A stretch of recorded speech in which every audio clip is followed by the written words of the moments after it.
I came down shortly after the event and observed the aftermath.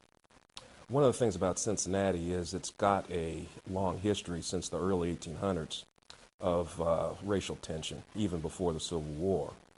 And as it grew ethnically, we had different ethnic groups that bonded together, both spiritually, emotionally, and geographically.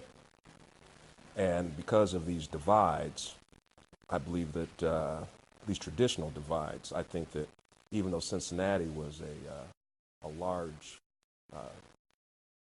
stopping point and harbinger of the Underground Railroad and escaped slaves before the Civil War, the relatively high number of black freedmen in the area created a tension that was kind of hard to hide or ignore.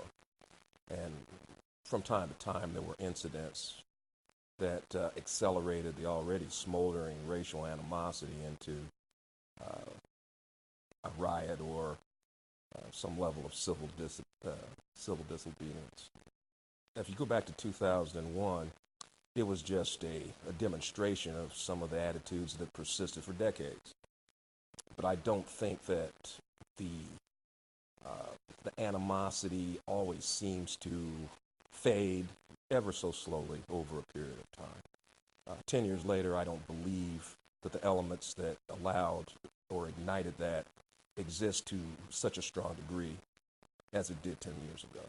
That's just my personal opinion and just the feel that I get. There have been a lot of improvements, a lot of vitality, the building of Great American Ballpark.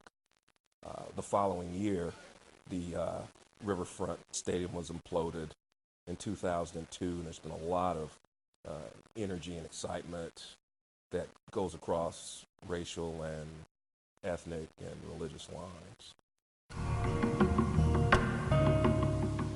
And I think that there's still a lot of segregation that's probably economic more so than more de facto economic, not forced, but circumstances that because of financial limitations, there's still pockets of ethnic and racial separation. But I do believe that primary example is we're sitting right here in the Underground Railroad Freedom Center. It shows that there's a lot of interracial cooperation for a positive unity in this community, and when that happens, good things happen, both socially, economically, and just public relations. One word? The word I would use would be diverse. If I could add a second word, it would be positive.